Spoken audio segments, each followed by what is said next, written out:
Warriors win. Warriors win. Warriors win. They're the number one team in the West. They just took the Hawks apart. Size in the house. Golden Days meets the Krug Show. Paulie Mack is hanging out. Let's go right freaking now.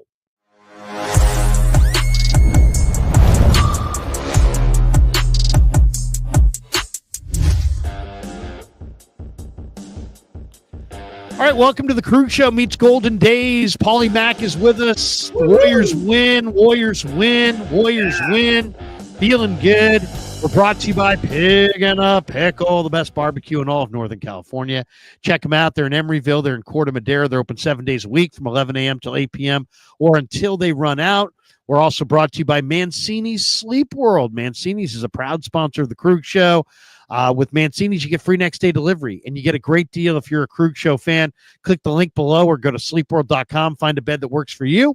Whether shopping online or visiting in store, use the code KRUG10, K-R-U-E-G 10, and you'll get 10% off. That's KRUG10, K-R-U-E-G 10, and you'll get 10% off in any of the Mancini's locations or online at sleepworld.com. And Cy, you have a sponsor or so that you'd like to shout out. Fire away. Please, thank you, sir. And Paul, dude, I just love that Paulie's here with us as well, Larry. Yeah. Now it's like perfect at this moment. I like this. Paulie's Particles, folks, subscribe, and also, folks, give some love. Where'd I go? I was switching. So sorry about that. How dare you? How dare you? I'm kidding. Never. Sorry. In reality, Larry, I bow to you, sir. Bet Online is who I'm sponsoring here, or who sponsors the Golden Days, the world's most trusted betting platform and your number one source for online betting, from the earliest odds to in-game live betting, which I need to start doing more often because that's where the money is, I think. Bet Online provides you with all the action and the ability to watch the games as they happen with the largest selection of odds on everything from football, NBA, college basketball, NHL, UFC, MMA, and so much more. Head to the website of Bet Online today to get in on the action with America's most trusted site for online wagering. Bet Online, the game starts here. Gentlemen, hello. What a game. What a game, man. Golden State just took it to them from the beginning. This game was over at the half. Man, I was looking at some of the numbers in the first half, guys, that were just amazing. Yeah. Warriors came out 21 assists, 5 turnovers. Hawks in the first half, 12 assists, 11 turnovers. Warriors scored 15 off those Hawks turnovers. Golden State was plus 10 on the break in the first half, plus 18 points in the paint. Atlanta missed 8 free throws in the first half, and the Warriors defense held Atlanta to 30% from the field, while Golden State shot 48%. Guys, it was over at halftime. I mean, this thing was 67-42 at the break. Hawks had a nice little third quarter to cut into it a little bit, but it was pretty much done at halftime. Warriors are very impressive. I mean, they're doing this with numbers. They're 5-1 at home. They're elite at defending the three. The Hawks are a bad defending of the three team. The worst. The worst. The worst. Yeah. And yet Golden State, gets a nice win here, despite the fact that it's this Atlanta team's got some talent. I thought the guy that impressed me tonight, first of all, Wiggins was awesome. Wiggins was really, really good. Yeah, Wiggins was great. Yeah, Wiggins was fantastic, and Draymond Green was really, really good. Yes. But the guy that I just can't get over how good he is Trace Jackson Davis. I mean, he played 22 minutes. He had 14, 11, and 4 in 22 minutes. See, that's, guys. Go ahead, Paulie. Well, I was going to say, Paulie, so I hosted a quick part 1 for the Golden Days audience, just because they're thirsting for action right after the game. And I was very surprised, dude. I thought I'd be starting the show with the chat just bubbling, like it'd be a party celebration type vibe. And a lot of people were pissed off, and I don't blame them, but they were upset because Kuminga played just 15 minutes in this game, and he had an awesome first half. And it was one of those things where it's like, on one hand, I get it, because especially his net rating in the second half, there were like 4 players in the second half who allowed the Hawks to cut a 31-point lead down to 15. Like, they were coming back there for a little while, and I'm guessing the coaching staff got nervous. but I had a lot of disgruntled folks in my chat who are not happy with the way Kuminga is being treated. 15 minutes is weird. It's makes me almost think like he might be on the trading block. I thought it was just like the coaching staff was a prisoner of the moment, and they just went with a hot hand. That is what I took from it. But some people are worried about Kuminga, man, and I don't blame them. But what do you guys think about that? I thought, well, for starters, I want to take a step back before we dive into the whole Kuminga debate, because I agree with you, Krugs. This is a great victory for them tonight. I like the fact that 6 Golden State Warriors were in double figures, so like everybody had their hands on scoring tonight. And Krug, you mentioned the Hawks, their inability to defend. Bro, here's something else they can't defend. These fools can't defend the lob. Dude, I don't know that I've ever seen a Warrior game with that many lobs. It was going on all night. No, once the third quarter started, like the floodgates opened, everybody got a piece of that show. And the carousel kept coming. It was Steph to Trace Jackson Davis. You know what I mean? Everybody got a piece. And as far as Kuminga goes with his minutes, like you guys are going to have to really wear me down to be negative on a night like this, because to me, all I smell is roses. That was a great win.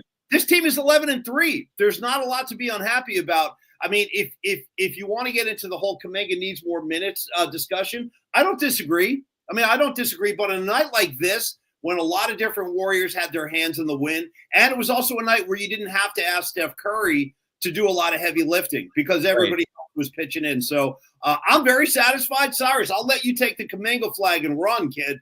Well, just to reiterate for the Golden Days audience and for Larry, your show, this is new information. What I deduced in terms of why Kuminga didn't play in the second half is largely because of, and it was the second half net rating to me told the story.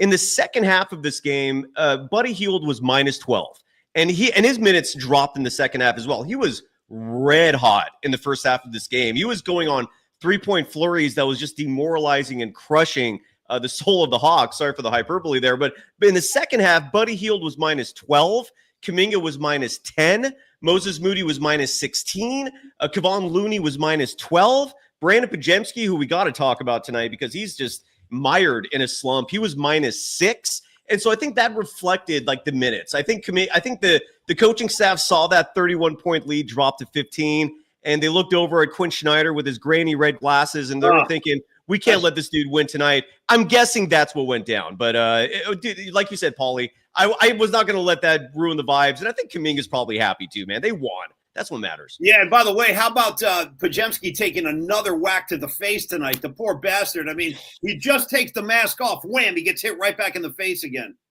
Yeah, dude. Seriously. The Kuminga, you look at this Hawks team, they've got some nice talent. I mean, they really do. The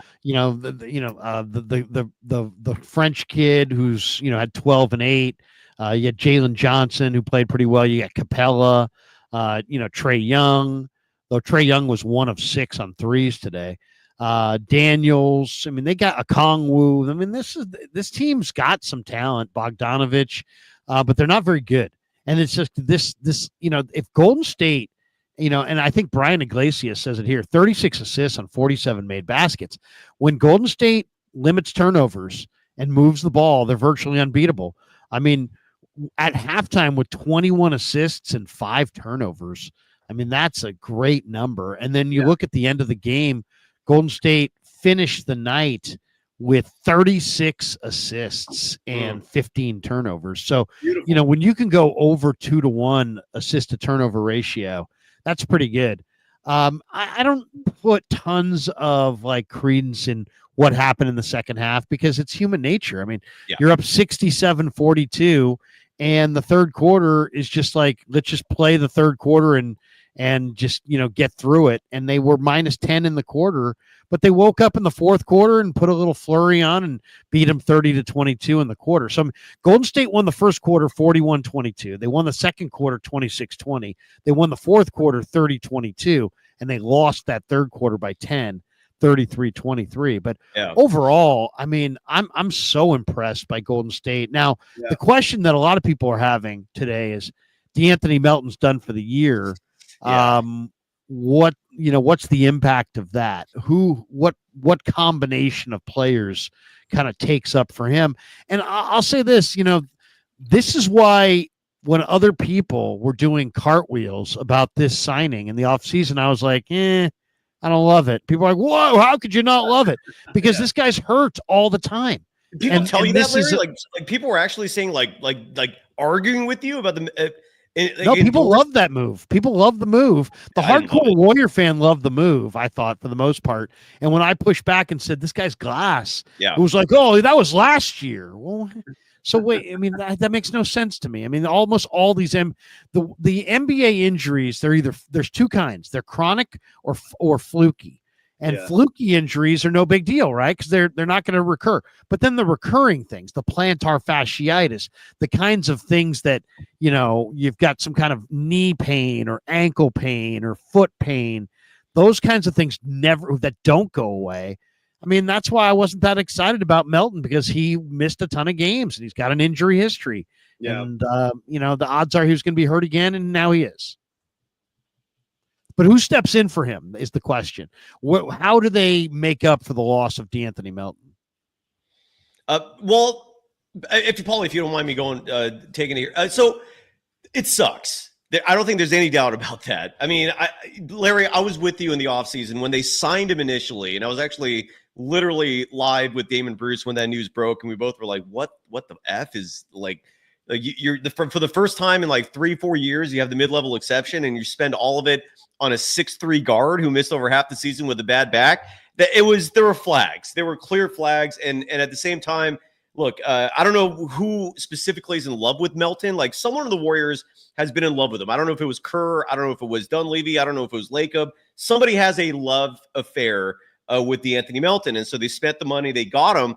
But this was, at least from my perspective, a reality check of the downside to small ball. This is the downside to a 6'3" guard who is injury prone, and you're asking him to play defense against much bigger players on a night-by-night basis. You're asking him to play a shooting guard position that in this game is typically played by much larger individuals. And that's a lot of strain for a dude who's 6'3" and weighs 190. Like, he's guarding James Harden on a night-by-night basis. He's guarding all these bigger dudes. And, they need to stop doing that, is what I'm trying to say. Like, stop pretending that point guards can handle playing alongside Steph and dealing with the rigor of having to defend and play against much bigger people. Now, the good news is this team is so damn deep that this injury brings them down from 13 rotation players to 12. So I think ultimately they're going to be okay. I don't think this affects the big picture. And they're not going to be able to replace them with anybody. And we can get into that in just a moment. But it just sucks, man. But the good news is they got depth and they should be okay. Yeah, I mean, on a night when they win as big as they did tonight, it wasn't really even something I was thinking about outside of, just here when the news broke. I mean, it's just a really unfortunate, bounce for this guy. But like you said, Krug, I mean, this is a guy who's had injury problems. He's got a history of these nagging injuries that prevent him from staying on the floor. So, I mean, I don't think any of us are shocked. I mean, if maybe like the most surprising thing is he's done for the year. That's the real disappointment, that it's not a month or a few weeks. He's gone for the year. But Cyrus, like you said, dude, the strength of this team and the strength of all the great Warrior teams we've seen during the Steve Kerr era is that deep bench. And they finally have that again with this group. Like, maybe a better question is, like, who would you like? I mean, you mentioned Kuminga, Cyrus, at the beginning. Any other players now with Melton gone that maybe you would think, you know what, let's give this guy some minutes? Like, who would that be? Moody. That's the first person that comes to mind for me. I don't know about you guys, but I hope this means, and we saw that in the third quarter. I don't know if you noticed, Moses Moody was inserted into the game in the third quarter way earlier than he normally is brought in. Yeah. And Bob Fitzgerald was hinting on the broadcast that could be an audition for him to see how he looks with the starters, to see how he looks, because normally he's like the 11th or 12th dude coming off the bench. And at least in the second half, he was the sixth man. And with mixed results. I mean, the net rating thing, I know Dr. J in the chat's like, why are you obsessed with net rating? I'm not obsessed with net rating, but in certain situations, it does tell you a very clear picture of what's going on. Like tonight in the second half, that net rating figure showed you who was tanking this team for the second half and who wasn't. And it presented a very logical explanation for why we saw the minute distribution. I'm guessing Moody, man. Larry, who do you think, brother? Or Paulie, you as well, sir. I mean, I really like Waters. I think Same. Waters is really intriguing. I mean, there's a lot of upside there. I just love the way he shoots the ball, and I love the fact that he stretches the floor. It seems like he can do a few more things. I like that lineup that they have out there when they had Green, Waters, Wiggins, Curry, and Heald. Was that Yeah. that? It was basically all shooters and Draymond. I kind of like that. I kind of like that lineup, and I wouldn't mind that lineup with Trace Jackson Davis. All shooters and TJD. Melton. It's like I guess I didn't see enough of Melton with the Warriors to get a good feel for what his role was going to be. So it's like I if I saw him for 15 or 20 more games, I'd have a better idea of what replaces him. I mean, he's a pretty good defender. He's got decent size. He's kind of rugged. He's kind of a two-way guy. I could see Gary Payton taking some of those minutes, but I mean, I don't know. I mean, Payton's not the offensive player that Melton is, but he's probably a better defensive player than Melton. Then there's Waters, who can really shoot the basketball, but he's probably not the defender. I don't know. I mean, Moody's a bigger bodied guy. He definitely gives you some size and some ability to stretch the floor. Yeah. Though he was 0 for 3 on his threes tonight. Some combination thereof, but the nice thing is that they're so deep that an injury doesn't derail them. I mean, they got through a 3 or 4 game stretch without Steph, so I'm not really that concerned about missing Melton. Good call. And D'Anthony Melton was going to be the starting shooting guard, and it's you started to kind of see how that was going to look, and it looked fantastic. I was all in on Melton as the starting 2. But the great news is we're now seeing Lindy Waters take that role. Dude, I love this kid. And Lindy Waters gives you size at 6'6". He gives you length. He's a smart player. He's, he spaces the floor. Dude, this might actually work out even better because Lindy Waters was probably not going to play at all or very little given the rotations, how the rotations were set with Melton starting. But dude, on top of that, besides the Melton injury, which does suck, and we're going to see how that plays out, going back to Trace Jackson Davis, I thought like one huge takeaway for me tonight was the amount of minutes that Kerr and company gave to Trace Jackson Davis. He played 21 minutes, 56 seconds. Most box scores will round up and say 22. That's well above his season average of 16. And when you combine his minutes and Kevon Looney's, I mean, you're talking about a night where 35 of the 48 minutes, 36 of the 48 minutes, Kerr gave to centers. Yeah. And we never see that, dude. And that made a difference. So I like what I'm seeing here, man. This was a good night for the Warriors, even with Kuminga getting the screw job with minutes. I loved it, dude. That's just me. You know what? I want to jump on that, Cyrus, a little bit. I want to keep going on Trace Jackson Davis because I agree. Yeah. Like he got the 22 minutes, and just look at his line, man. He was 6 of 11 field goals. He had 11 boards and 14 points. And I love his basketball pedigree coming out of IU. I love his basketball IQ. He's a guy that he doesn't really make a lot of mistakes on the floor for a young player. He's pretty savvy. And I just feel like when he's on the floor, there's always something positive. Like someone else is generally going to benefit from his presence on the floor. He's a good passer. He's careful with the ball in general. He can score. And tonight, again, with the 11 rebounds, man, it's like, I want more. Like I do. I still want more. I want to see more of him. I think he's got a really, really bright future. And I thought tonight was like a nice example of that. 11 different Warriors played double-digit minutes tonight. Yeah. I mean, that's a lot. That's a lot. 11 Warriors got double digits. Now, granted, they won by, 23 points, and the game was, blowout at halftime. But, I mean, in some ways, I feel like this roster really looks best when it's a game like this, where you look up and you're like, whoa, they got a lot of guys. I mean, Kyle Anderson didn't have a great game, but he played 15 minutes. He's a solid veteran, buddy. Look at the talent that comes off the bench for Golden State. Incredible. Kuminga, Looney, Anderson, Heald, Payton, Moody, Podziemski. Yeah. I mean, you could argue that Podziemski, Moody, Healed, and Kuminga are all legitimate starters. And we know that Peyton has drawn a start already this year. Looney is, has started a lot of games in the NBA. But I mean, they got 4 guys right there, and Kuminga, Buddy Hield, Moses Moody, and Podziemski, who literally could start and probably would start on a number of teams. So you've got, 4 guys on your bench that could start. I mean, that's good. That's good. Especially, I mean, to me, what I love the most about this year is that Dunleavy and Kerr got together and they said, okay, last year wasn't what we wanted. What do we want this year? And Kerr's like, well, we want guys who fit together. We want to get our chemistry going. And so they went to Hawaii. They definitely came out of camp totally unified. Yeah. So I think Kerr definitely did an incredible job in training camp at getting this team to kind of, unite and come together really, really quickly, despite the presence of some new faces. So that was really impressive. And then Dunleavy, put together with Curry and Green getting older, the smartest thing for him to do was to, try to make this the deepest roster possible because of the relative age of their 2 best players. And he was successful in doing that. So that now they got this deep team.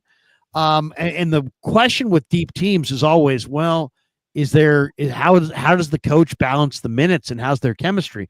But Kerr took them to Hawaii, brought them together. They've got now a deep team with great vibes. And yeah, there's some guys, there's at least one guy. I mean, this is just the Warriors' reality. And I'd love to talk to Kerr about it. The Warrior reality is that every game that they play, there's going to be somebody driving home from the arena who played single digits, who's damn good.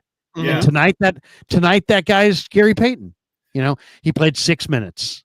He was 3 of 4, had 6 points. He was +7, grabbed a couple rebounds. He had a productive 6 minutes, but he was the odd man out tonight. He was the guy who's got all kinds of ability, has started for them this year, but he got no run tonight. And it's like, as long as you can have 1 or 2 guys that don't get minutes, and you can keep the thing, keep everybody pulling on the rope in the same direction and keep the chemistry in a good way.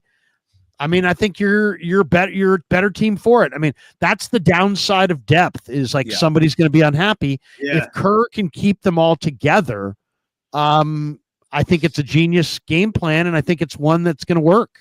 Yeah. And I think the minutes thing affected Kuminga more than GP2 tonight, because Gary Payton II played, I think, 3 or 4 minutes less than he normally does. He averages about 11 and a half, 12 minutes a game. But Kuminga averages, I think, 24 minutes a game. So for him to get 15 or 16, whatever it was, like that was substantial. And also, I learned this just today, that Kuminga's 3rd in the NBA in bench scoring, in the entire NBA. He's 3rd in scoring for players who come off the bench. That's awesome, man. And that shows improvement. Here's the part to me, at least, Larry and Paulie, that every time you bring up like those names coming off the bench, like Podziemski, Moody, Kuminga, especially those 3, and then Trace Jackson-Davis, who starts, those 4, dude, they will be starting for the Warriors in 5 years from now. They're the future. And I love it, man. That's why I don't want any of those guys traded, because this team is set potentially for like 15 years. That's insane to me. And I love it. And it makes me giddy every time I just talk about it and think about it. So that's the bench now is the future of the Warriors. And I couldn't be more ecstatic about that. Hey, you guys, while we're talking about minutes and which players are getting what kind of time on the floor, are you guys surprised at all on a night where, the Warriors had a 20-plus point lead most of the game? Sometimes they were flirting with a 30-point lead, yet Steph Curry still led the team in minutes with 30. And I was surprised to see him on the floor with like under 2 minutes to go. He was still out there playing and competing. And I was wondering, do you guys like chalk that up to what you were saying earlier, Krugs, that maybe Kerr wanted to get a feel for how he looked alongside? Because Moody was out there too, late in the 4th. And you got a 20-plus point lead. Steph's 9 times out of 10 sitting down at that point, getting rested.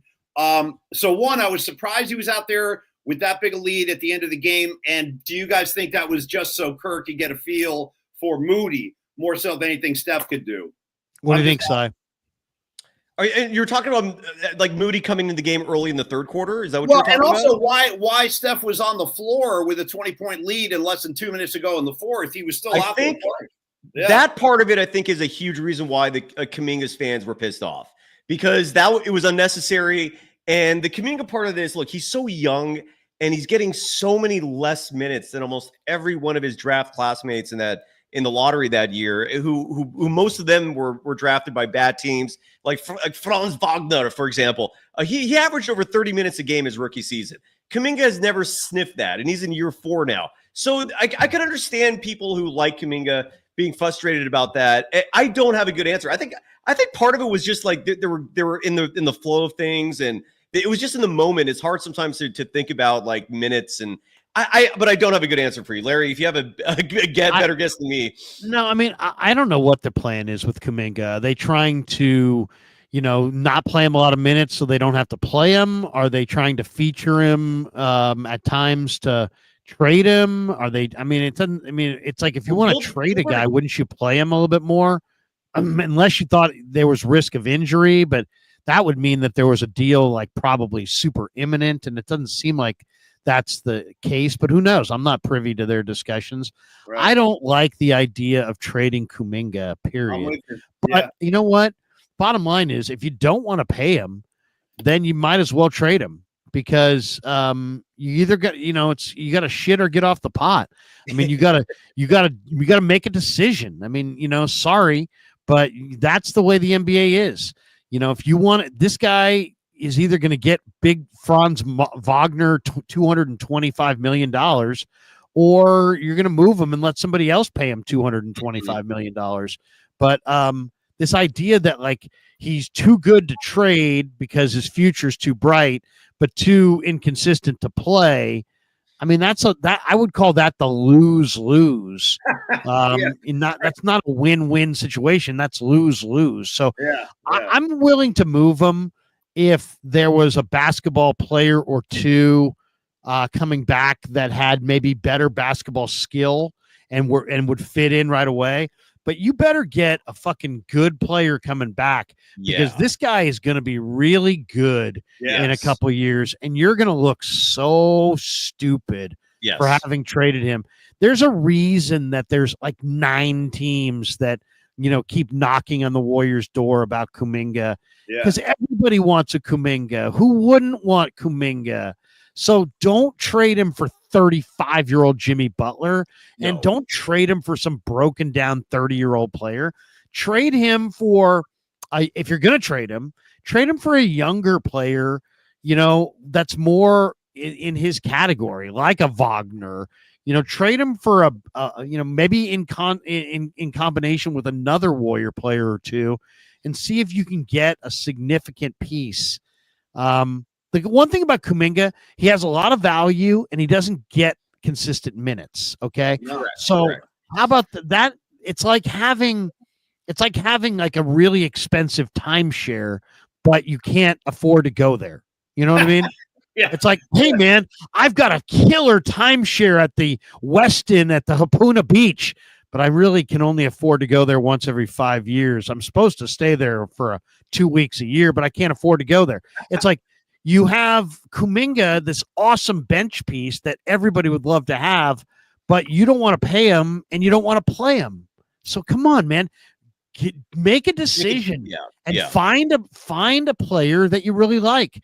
I wouldn't go for a lesser player or an older player, but if I could find a young player that maybe Kerr or Dunleavy or both thinks is a better fit, or maybe has more basketball skill, maybe not quite the athletic profile, but more basketball skill and can help you win right now. Maybe a young player that's a little bit more developed. I mean, Cy, who am I thinking of? I mean, there's got to be somebody out there that. Well, I don't think of young people, just because I feel like if you trade Kuminga for another young piece, that young piece is also just going to rot on the bench.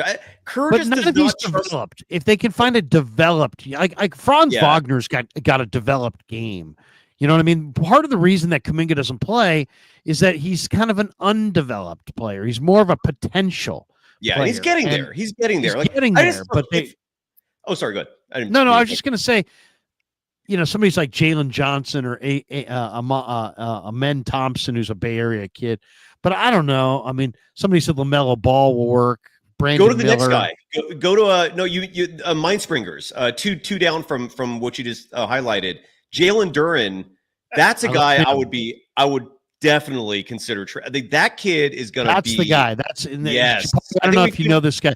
This is a 6'11", 240-pound big man. Think kind of like an Antonio McDice kind of a body. Yeah, that's what Duren has. He's big, he's long, he's athletic, he's on the Pistons. He's raw, but he is exactly what they need, really. Yeah. Yeah, although Trayce Jackson, look, I don't think they should touch a thing. That's my personal opinion, and I believe strongly in that. Just because as long as these young pieces are happy, like I didn't see any shots of Kuminga on the bench tonight looking pissed off. Like there are some nights where they'll show him, and you could just read his face, and he's just like sitting there going, "What the hell am I doing here? Why does my coach hate me?" I didn't get that vibe tonight. So as long as he's happy, who cares? Just go with what you right. If it ain't broke, and that's a good point, Cyrus. I think you're right. The overall feel and vibe coming off this team is a pretty cohesive one. Like this group seems so far, early in this season, they seem to enjoy one another pretty well. When you compare to last year or even the last 2 years, it was getting kind of cancerous. A lot of people talk about Klay Thompson and what he did to the overall atmosphere day in, day out. Listen, I mean, Krug and Cyrus, listen, the three of us, we've all worked with disgruntled employees in the past. And no, for real. And guess what?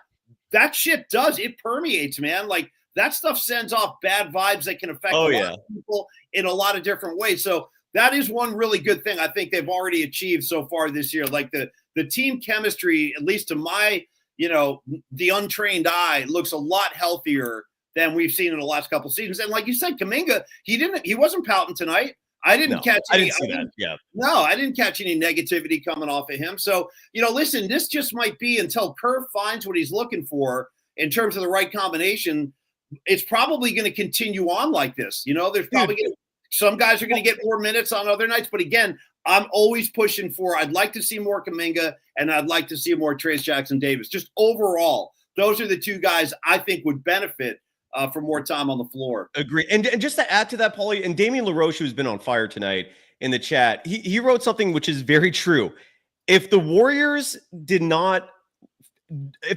were in a situation where they still don't know how to beat the Clippers, they'd be 17-1 right now, including the preseason. Like, dude, they are kicking ass, man. They are all alone in first place in the Western Conference in a year where the West is deep.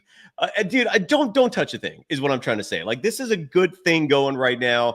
They passed every test. The Clippers are just a weird anomaly that they just, for some reason, Powell just eats them up every time they play. Is that the guy I'm thinking of? Did I say his name right? The shooting guard, but he eats them up. I mean, I understand the philosophy side, which is, hey, if it ain't broke, don't fix it. Yeah. But this Warrior team was kind of, they tried to put this thing together differently, and you get the feeling like, I don't know, it's not necessarily the team that they wanted or built for, or to me it seems, I understand what you're saying.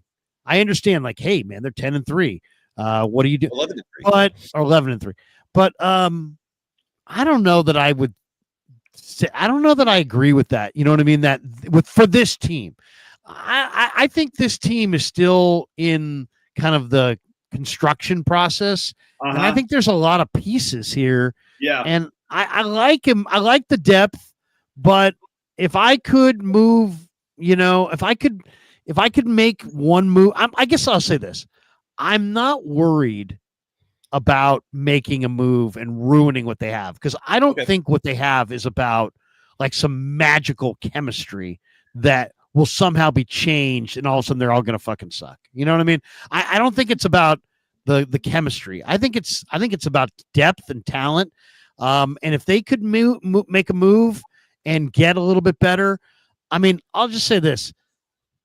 So most teams have one or two more big guys than the Warriors do. And the Warriors are going to go this whole year playing undersized Draymond Green inside and Looney and undersized Trace Jackson Davis. They don't really have a big body guy. So I don't know. To me, it's just like they really could use one more 6'9" to 7 foot guy. Jalen Duren would be. Is it Jalen or Jaren?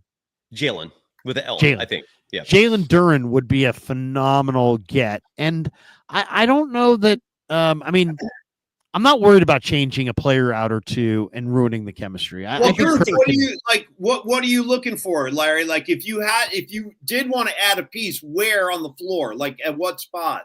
Well, to me, I think a 4 or 5 that can run. You know, somebody a big who doesn't slow them down, a big who could finish at the rim and play above the rim. Like I love the guy from Cleveland, Allen, Jared Allen. Yeah, I love Jared Allen, but he makes a lot of money. Somebody like that. Duren would be perfect. If I could get Duren, I would be interested. So, but here's the thing, Larry. If you make a deal like that, and this is why there's 2 reasons why I don't think they're going to, and I could be wrong with that, but I don't think they're going to, and also I don't want them to, is because let's say you make that deal and you get Jalen Duren, then what are you going to do with Trace Jackson Davis? He's just going to go to the bench? You've got a good thing going with him, right? So if you get Jalen Duren, I guess what I'm saying is I'm happy with Trace I want to play those guys both. I guess the Looney would never play again, pretty much, as far as I'm concerned. And this is the other point. This is why the other reason why I don't think they're going to do anything. Kerr, my nickname for him is Picky Steve. He is very selective when it comes to who he likes on his team and who he's going to play on his team. We know how he treats bigs, right? So hypothetically, like if Jalen Duren comes in and there are nights where he plays 5 minutes, he's going to be disgruntled. Like that is not going to fly with a guy like Jalen Duren. He has to get his minutes, and Kerr's never been the type to give someone like that minutes. So I don't know. I hear what you're saying. Like I wouldn't mind this roster improving. I guess I'm just adding like the Kerr factor to this, right? Like in terms of who he likes as his players, who he actually plays. And Looney is one of his favorites, so he's going to play no matter what. And I just don't know how this works if you start dealing. If you traded Trace Jackson Davis as well, now I could see that being a reality. Like if you included TJD, so then Duren is just the center. I could kind of see that working. But anyways, yeah. Hey, a little comic relief. I haven't given it a lot of thought. I just looked over at the comments and happened to see, I think it's already gone. It already scrolled by. I think it was my boy Pinoy. He goes, I'm saying Ben Simmons. Who says no? Yes. I see you, bro. That was good. You made me laugh. Yeah. It's funny. I saw Ben Simmons the other day, playing the point, and it's like when you see him running the floor and passing, you're like, wow, look at this guy. Well, then he can't. Then he just hides out when it's time to shoot, and you just can't play that way. We got this guy who's like Larry Cozy Codes says, Larry, don't bring the Niners negativity over to the Warriors. LOL. Joking. Yeah. Hey man. What about this one? Hey, what about this one? Somebody mentioned this one, and this is the second time this name's come up. Richard Marquez says, bring up Knox or Rowe from the G League. Let's talk about Kevin Knox for a second. I thought Kevin Knox was a decent player with the Knicks, and I kind of liked him in the preseason with the Warriors. Will he get Melton's spot? Is he gonna get that roster spot that vacated by Melton? The problem is I don't know if he can afford him. Like if you bring up anybody, like the Warriors right now are about $600K below the cap. That's how close they are. Like they couldn't even sign Quentin Post, their one draft pick, and they had to give him a 2-way deal because they literally could not give him a contract. The margin of the salary cap and what they're paying is that little. So if you brought up a Kevin Knox, I think the only way you could do that is to give him a 2-way deal. And then you'd have to sacrifice either Pat Spencer or Reese Beekman. I'm not opposed to the theory of it, the idea of it, but then you'd also have to talk about like whose minutes are you cutting, right? Yeah. If you bring him up, I don't know if that's realistic. Like Kevin Knox to me is like an injury away, like an injury to Draymond, an injury to TJD. Like one of those guys would have to get hurt for an extended period. With Melton, I don't know how that fits, but one of the guys that I saw that's rumored to be traded this week is Cam Thomas, and I love Cam Thomas. He plays for the Nets. Coop here says, I want someone like a Cam Thomas, but the one player I really want is Bones Highland from the Clippers. He's not even playing for the Clippers, and he's too good to not play. I like Bones Highland at VCU. I think he played at in college. But that's an interesting one. Cam Thomas is a flat out scorer. Yes. Oh my God, that guy can score. Yes, he can really score. I mean, I'd be interested in anybody like that because, I mean, there's so many times that you get into a long season or a playoff series and it's like, where can we get points? And then it's like, there's only so many guys that can give you points. Cam Thomas is kind of a gunner, but man, he is an incredible scorer. He's an empty points guy, though, Larry. You don't have to give much to get him. You could get him for probably nothing. I don't want him. I don't like him. No, well, he's an empty points guy. Like he's getting all these points right now because the team is trying to tank. Although their coach is making that an issue for the organization, but they're trying to tank. They want Cooper Flag. They're rebuilding, and then so Cam Thomas has been given the green light to basically do whatever he wants, and he's delivering. He's putting up all these points. I don't know if he fits with the Warriors, dude. This is a guy who's all about me and him. Bones Highland, hell no. I never want to think about him on the Warriors, and he's not coming to the Warriors. That guy, there's a reason why the Nuggets moved on very fast from Bones Highland because he's an ISO type guy. He's a me first kind of guy. Talented, yes, but he's a head case and selfish and hard pass on that. But that's just boys, me. I don't know. While we're having this in-depth Warrior discussion tonight, real quick, we mentioned Podziemski getting whacked in the nose again tonight. The poor guy. I hope his nose isn't broken. I didn't hear that it was. Yeah. But I know that once you break your nose, it becomes all that easier to break again and again and again. So hopefully he's okay. But I wanted to ask both of you guys, like, what is your kind of view of Podziemski right now? Like, he's not what we were used to seeing last year. Like, what do you guys chalk that up to? Larry, you go first, man.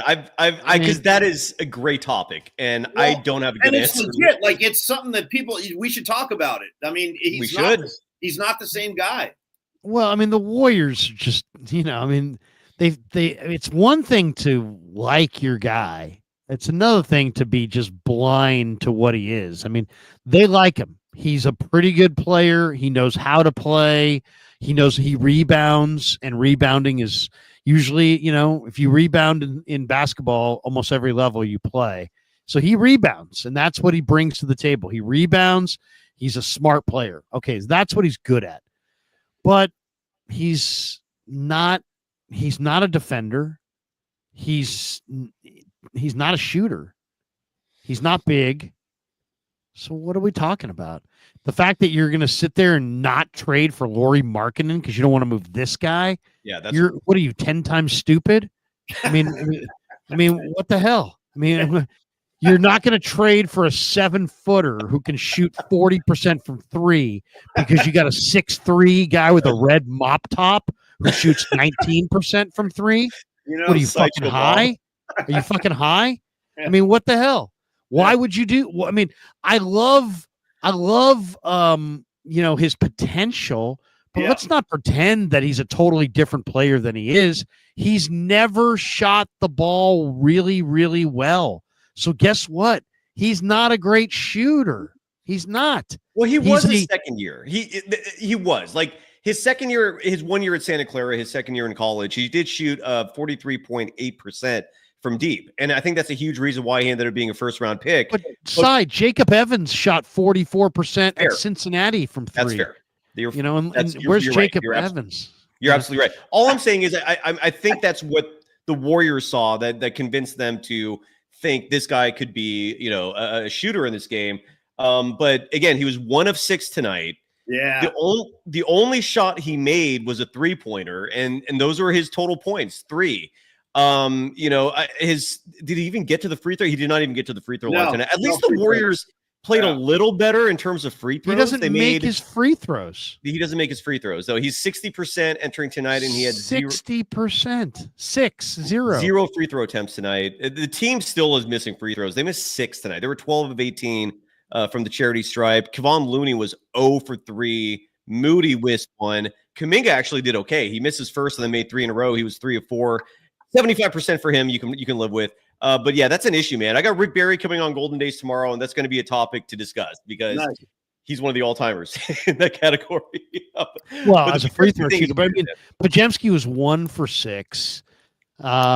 He's not a defensive player. He's not a point. He's not a pure 2. He's a combo 1 who's Mhm. 6'3" and rebounds, Mhm. and he knows how to play. So I mean, I'm sure he plays hard, but I don't know, man. Hustle To is me, not it's like enough.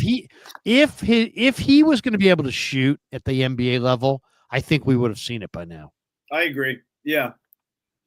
I don't know. It's I'm a a little tough one, worried. man. I'm a You're little right. worried It's about him. I'm like, with you. The I good went from I really like him to I don't want to trade him to yeah, I'll trade him. Yeah, well, because also I think last year, like when Kerr would put him into games, like I felt in a lot of cases like he provided a spark to the offensive unit. Like he would be a nice shot in the arm, some energy on the floor, and I'm not really even feeling that right now from him. So it's very noticeable. Like and that's why I wanted to bring it up and get you guys' take on that because the spark isn't there. The points certainly aren't there, and at certain times it just looks like it's not the right guy. He's not the right guy on the floor. You know, if I was ranking the young players on the Warriors, as far as who I want to keep, who I want to move, that kind of thing. Yeah. I've changed this many times, and I'm sure many of you have probably as well, if you think about it. But to me, right now, of the young building block players, that would be Moses Moody, Brandon Podziemski, Jonathan Kuminga, and Trace Jackson Davis.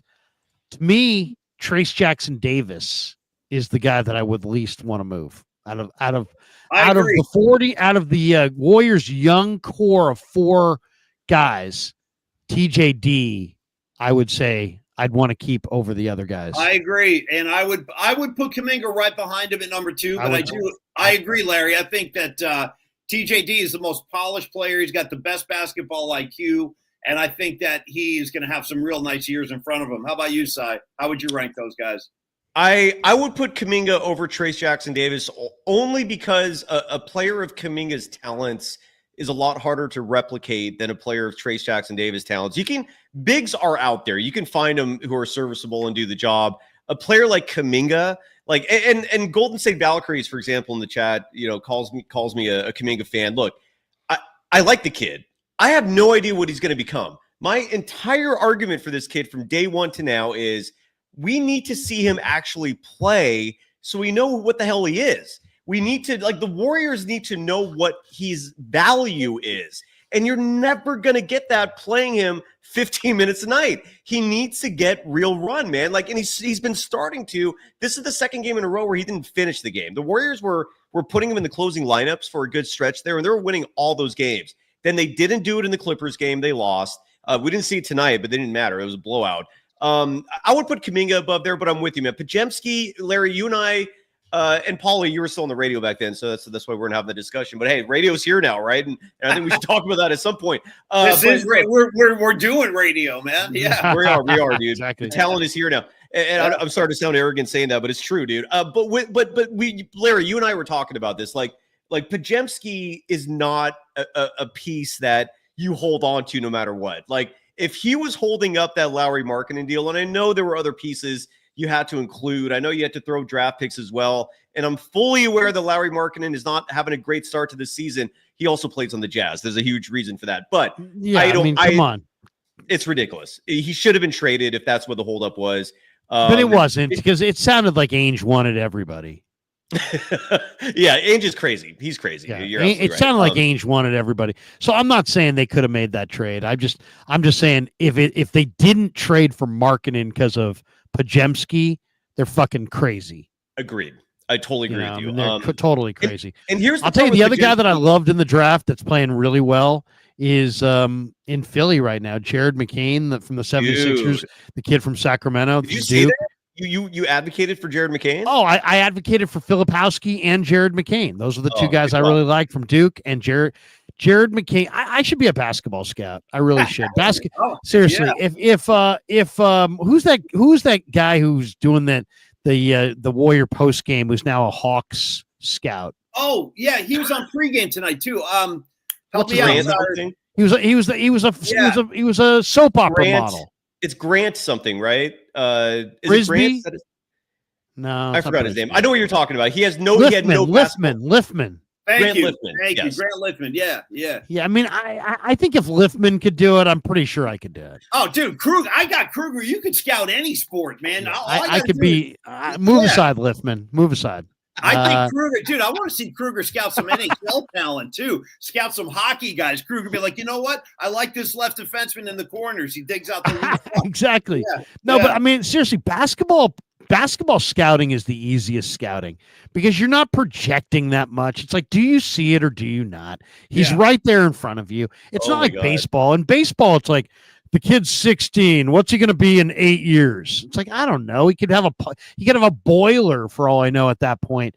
You know what I mean? It's hard to project 8 years. I couldn't tell you where I'm going to be in 8 minutes. How could I project what some kid's going to do in 8 years? So baseball scouting is hard. Football scouting is like, what's the guy going to be in a couple years? But then you also have to project from college to the pros. Basketball, I mean, my God, if you can't scout basketball players, you can't scout. And you're right, because Krug, if you see a young player with the athleticism or in the talents of Kuminga, you can see that right away. Like you right can say, away. Like, okay, that guy's not polished, but he gets to the rim like a lunatic. So yeah, that's a good call, Krugs. I'll buy that. Although I will say this, Larry, I guarantee a lot of scouts out there are going to hear that and they'll hate you for it because they're not nailing it on a consistent basis. You should be a basketball scout, but you're brilliant at it. You're absolutely right. Like I've yet to hear you miss. Another person you raved about, Grady Dick, is now like the best player in the Toronto Raptors, and he's going to probably be. How about Damian Lillard? I was saying Damian Lillard to Radnich when he was just at Weber State, just doing nothing. I'll tell you the other one that I totally knew I was spot on was I knew that KG was going to be better than Joe Smith. I mean, I was really dying for the Warriors to draft Garnett that year. They took Joe Smith number one. Garnett was liquid. He was fluid. He could do it all. And Joe Smith was much more stiff, and he was good at Maryland, but he was so limited compared to Kevin Garnett. And I realized Kevin Garnett was coming out of high school. That was back in the era where the scouts didn't really believe in the high school kids. I mean, Kobe went 12 behind Todd Fuller. 13. Tracy McGrady went behind Foyle. I mean, it was like, you know what I mean? That it was an era where nobody really fully believed because there were a couple high-profile high school busts along the line there, and that people were scared about high school. But I mean, to me, basketball is the easiest one to scout. Larry, do you remember little Golden State Warrior Bay Area trivia real quick? Do you remember the year that the Golden State Warriors, they moved down to San Jose? It was 1996. I remember that. Yeah, while they were renovating the Oakland Arena. They were playing at the Toso Pavilion, weren't they, in Santa Clara or something? So no, they were playing the Sharks. Yeah, they were at the Shark Tank. I saw them play Shark Tank. Shark Tank. Okay. So they do that one season in 96 at the Shark Tank. They come back to the Oakland Arena in 97. It's been renovated. It's the grand opening. No one's been in there for 2 years. And that night, opening night of 97, when they unveiled the new Oakland Arena, that was actually Kevin Garnett's first game in the NBA, was the home opener for the Warriors. And I'll never forget because I was in the house. And you're right, Krug, that was like all sports talk all day long was about Kevin Garnett. He's not ready for the bigs. He's out of high school. This is a big mistake. I can't believe they're letting this happen. And I remember there was like a buzz in the building for KG's first game. And I was there. Were either of you guys at that game that night? No, I was not, but I remember seeing highlights of him. He was a South Carolina kid who went to Farragut High School in Chicago his senior year.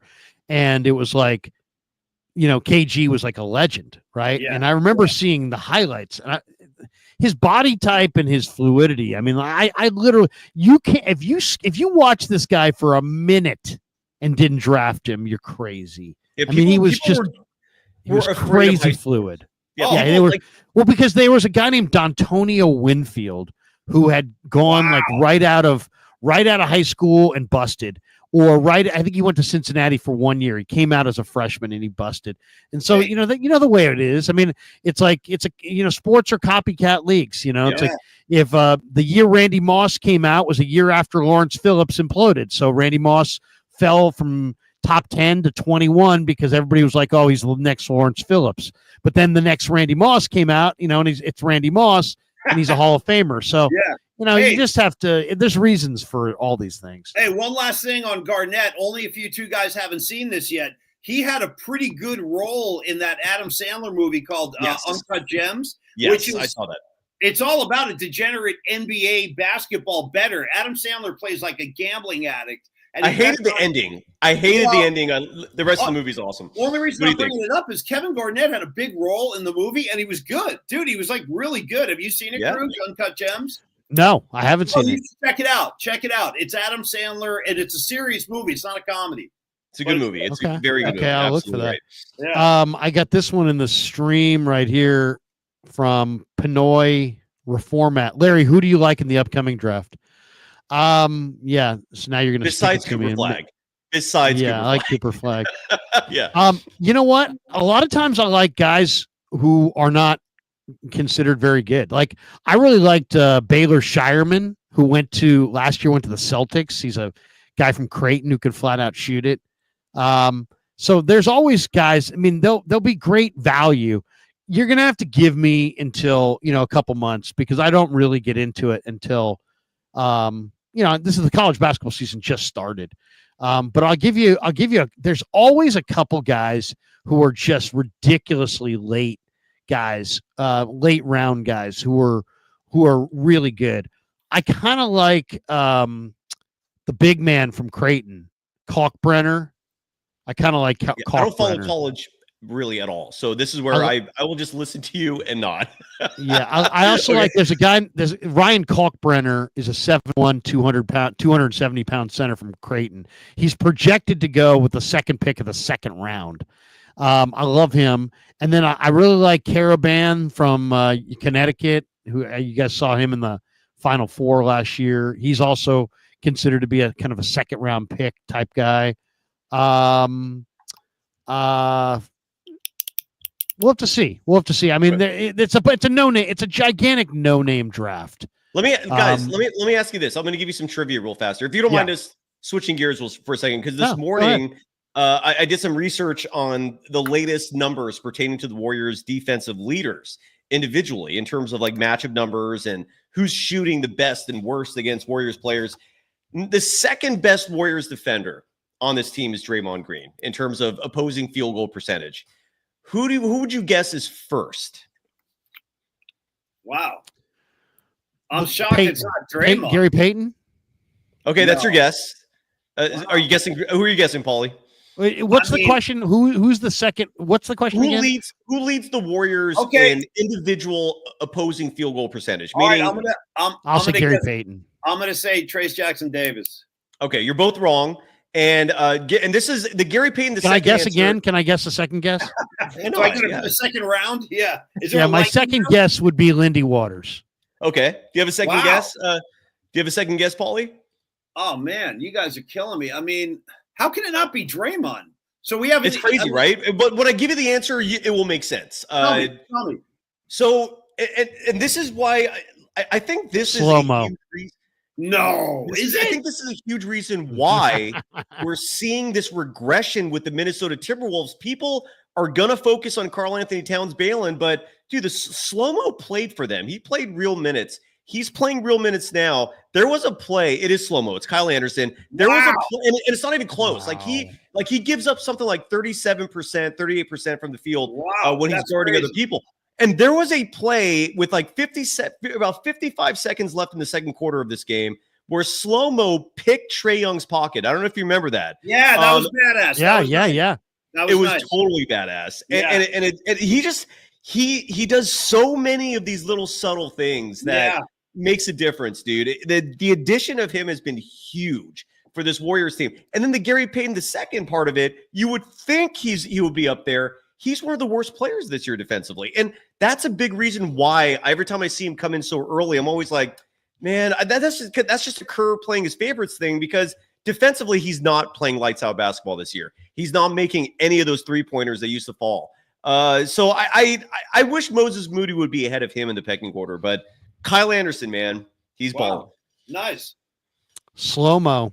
He's effective. I mean, he's hell to watch, but he's effective. You know, his shot's just ugly. He sticks out his butt. He shoots it in front. Yeah. It looks like something you'd see at the Y. You know what I like about it, I Larry? I feel like I'm watching a pickup game from the Stonestown YMCA. Wow. And it's nice. just, Nice. you know what I mean? It's like I'm sitting there. Yeah. But here's why I love it. With his socks up to the knee. You know what I mean? Yeah, I mean, there's some guy with a headband with back hair or something. Totally. You know what I mean? Totally, dude. And the good detail on sticking his ass out too. I see it. That's a good call. In the back. Do you guys ever see Along Came Polly? When yes, I love that movie. Philip Seymour Hoffman and Ben Stiller are playing 2-on-2, and the one guy he's like his sweaty, hairy back, and you can see it slides down Stiller's face, and you can see hair and sweat, and it's awesome. It's awful. You know what? Kyle Anderson. What really I get a kick out of watching him play is he forces other people to play at his pace. Like he's not Russian. He's gonna do what he does every time which is move like what's the animal that he reminds me of the most? The one, the lazy ones that live in trees with the big claws that they just move like super slow. You know what I'm talking about? I can't remember right now. Anyways, he makes other people move at his pace. It's awesome, man. What a pickup is. Well, Cyrus, I would say if he's going to be any animal, he's got to be. Thank you, Damon LaRoche. Well, and shout out to that old joke. I first heard it. Sean Penn say it in the movie Colors when he says, 2 bulls are sitting up on top of the hill, a baby bull and a father bull. And they look down, they see a bunch of cows down in the valley. And the young bull is like, hey, Dad, let's run down there and I'll keep it clean. I'll clean this up and say, let's hook up with one of those cows. And then the father cow says, no, son, what we're going to do is we're going to walk down there and we're going to hook up with all of them.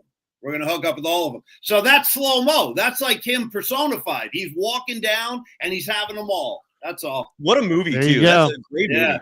Colors. I've heard that. It's like an old football buddy of mine used to tell me that story. It was a little bit more R-rated than the way you told it. But man, you're that young guy who wants to run down there and get himself one. I'm the old guy who wants a motherfucking walk down there and get them all. That's it, man. Like, hey, listen. All right. Kenny Powers with the cut colors. Nice tea. Yeah, nice tea. Which was Robert De Niro and Sean Penn. Working South Central, right? It was basically working South Central LA, right? That was a good movie, man. That was a good movie. Great film, dude. Yeah. The intro was incredible. That movie was good. All right. What do you guys think about what lies ahead for Golden State? They both Friday at New Orleans, Saturday at San Antonio against Big Vic, Monday home against the Nets, Wednesday, the night before Thanksgiving, my favorite night of the year to go meet up. Oh, yeah. Dude, I used to love the Wednesday night before Thanksgiving to meet up with all my high school buddies or college buddies. It was the best party night of all time. Oh, my God. People who came home from college, in my single days, girls who used to date. Yeah, and you're hooking up. Everyone's making out. It's awesome. Oh, it's an amazing night. It's an amazing night. You know, it is. Yeah. Yeah, seriously. Oh, you're home for Thanksgiving. You look so good. It's been so long. Totally. We really need to catch up. Maybe in the back of my car. Yeah, my new number? Let me give you my new number. Yeah. Let me give you my new number. Yes. I want your new number. Yes. Yeah. Call me tomorrow. Now it's like, hey, can I get your Snap? Totally.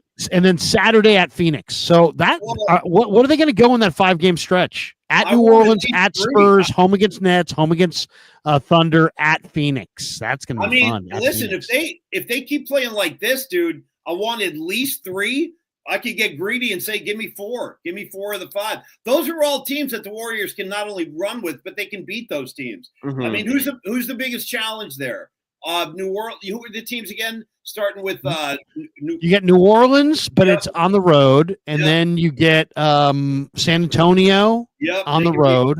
Yep. Then you're home against the Nets and Ben Simmons. Yep. Then Wednesday, the night before Thanksgiving, it's OKC at home, but no Chet, of course. And then Saturday at Phoenix. I think the Warriors could run the table there.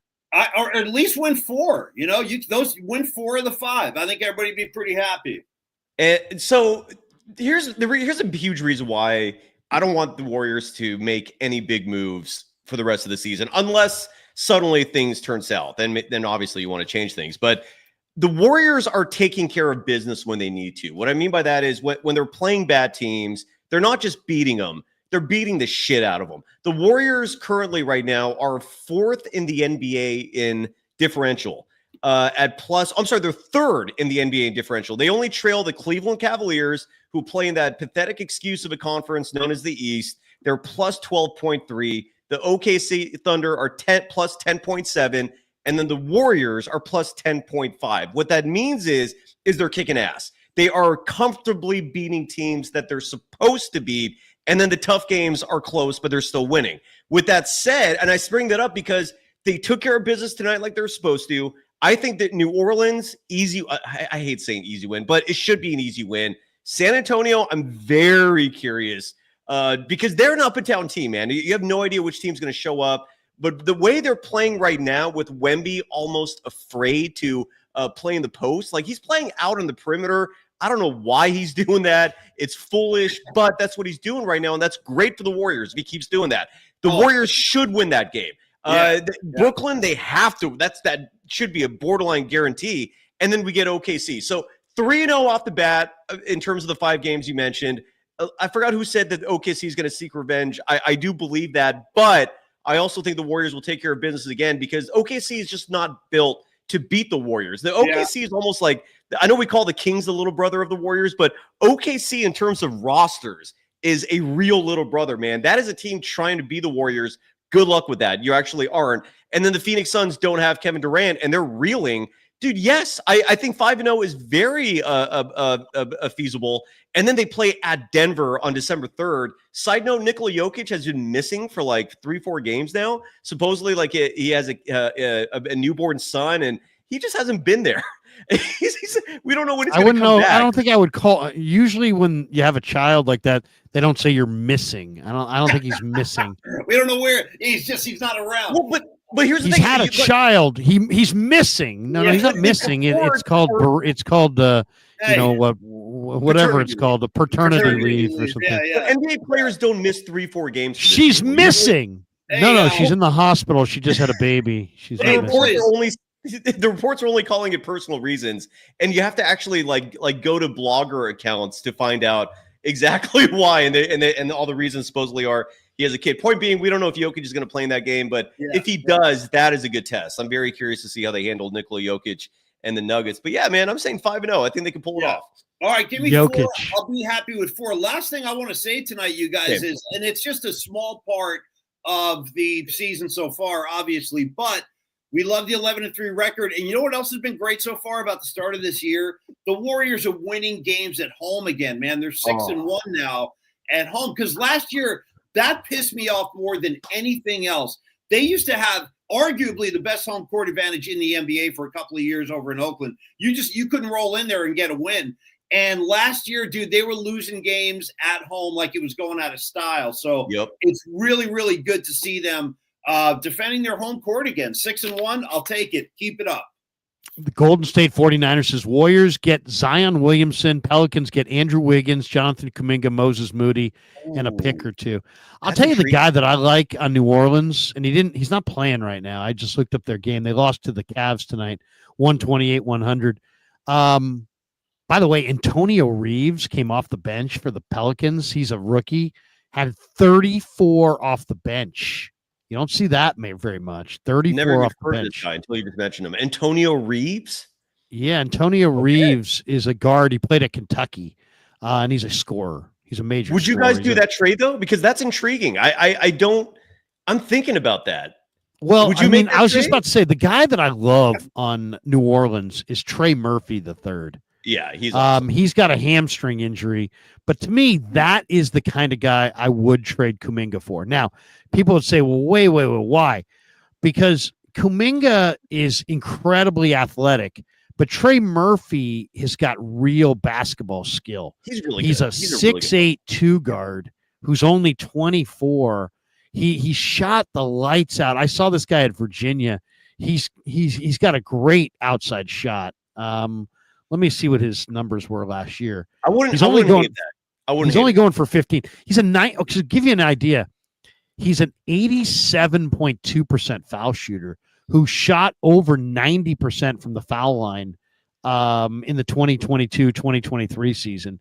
He averages 15 a game.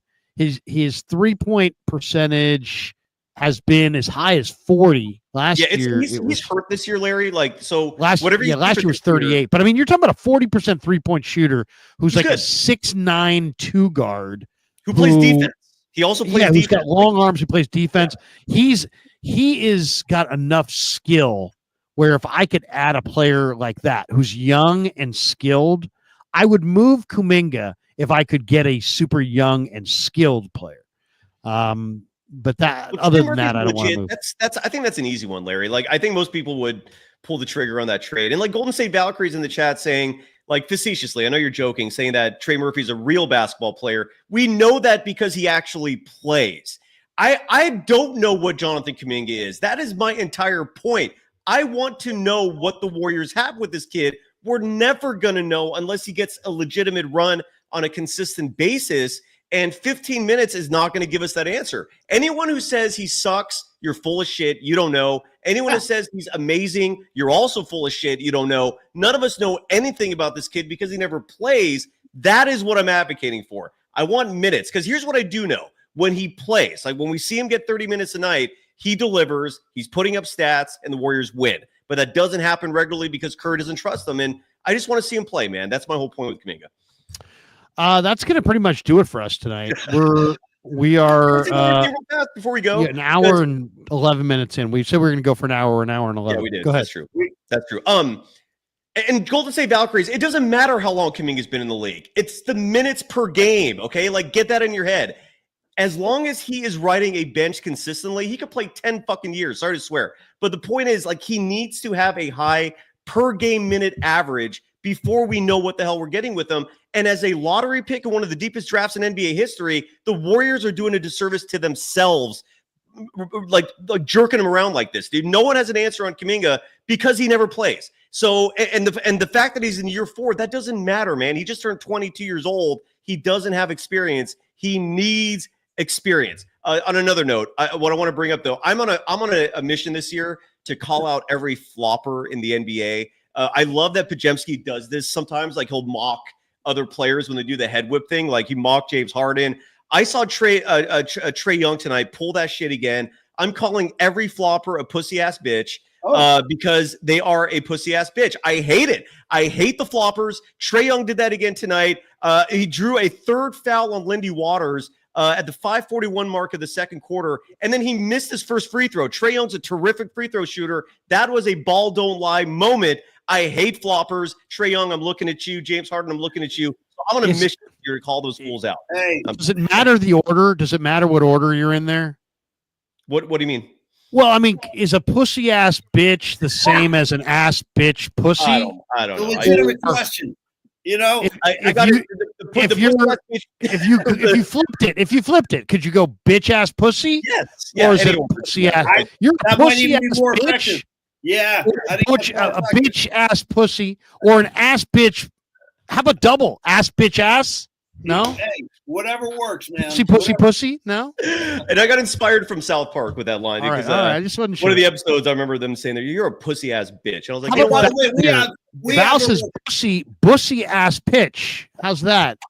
I don't know about any of that, but we got a request. One of the comments wants to see Cyrus fight Valkyrie on Netflix on the heels of that Tyson debacle. Let's get Cyrus and Valkyrie into Vegas. Do I get 20 million? If yes, I'm in. Why not? I'm in. Let's do it. We'll start a GoFundMe. I want to see. I thought that Tyson fight was awesome. No, are you kidding me?